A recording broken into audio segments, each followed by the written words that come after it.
All right, the next one is how businesses and workers can lose money during a when the stock market does very poorly. Well, people will stop buying goods when they don't have very much money, or when the prices go up, or when a company uh, raises their prices. This means that if people aren't buying the goods, the businesses aren't making as much money. So they will cut the amount of money they invest back into the business. They will cut the amount of production they're doing, the amount of products they're making, and some businesses will fail. That means that workers get laid off. And if workers get laid off, there are more people in this country who don't have any money because they've been laid off. That means they will stop buying goods. They will stop buying products. And that means, again, that businesses begin to cut investment, production falls, businesses fail, more workers are laid off, more people can't buy goods, and it is another vicious circle. See how that works? Be sure and ask me about this during class if you have any question about this. Banks. A lot of banks went out of business during the Great Depression. Here's how that happened. Businesses and workers who had taken out loans, either to buy homes, to invest in their business or start their business, or to buy cars, they could not repay those bank loans. So banks ran out of money. When you put money in a bank, that bank does not go in a little envelope with your name on it.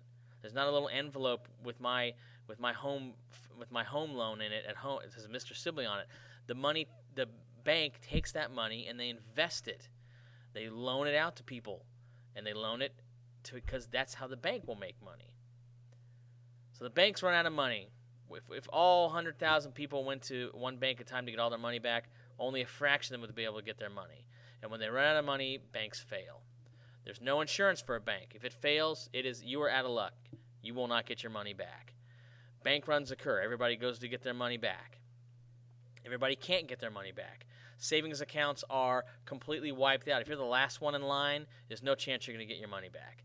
Now that you have no money, you can't repay the other loans you might have taken out from other banks. Or you could have paid back your loans, but now you have no savings account. So now you can't pay back your loans, which means more banks run out of money and fail. More bank runs occur. More savings accounts are wiped out. It is another vicious circle, and bank after bank after bank during the Great Depression went out of business because of this.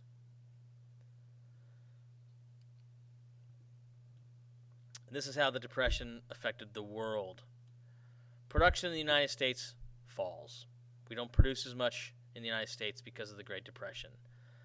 We have very money left to invest in Europe, particularly in places like Germany, which we were loaning a lot of money to rebuild itself after World War I. So our investment in Germany declines. Germany, because we are no longer investing in it, cannot pay back the money it owes after World War I as reparations to France and England and Italy and the other countries during World War I. Without those German war payments, the Europeans cannot afford to buy the United States goods that we're exporting, like all that surplus we're trying to export over to Europe to sell. Well, they can't afford to buy it because U.S. investment in Europe is so low, because Germany can't pay back England and France and those other countries for damages done during World War I. So Europeans cannot pay debts to the United States. You know how the United States owes lots of money because of its debt right now?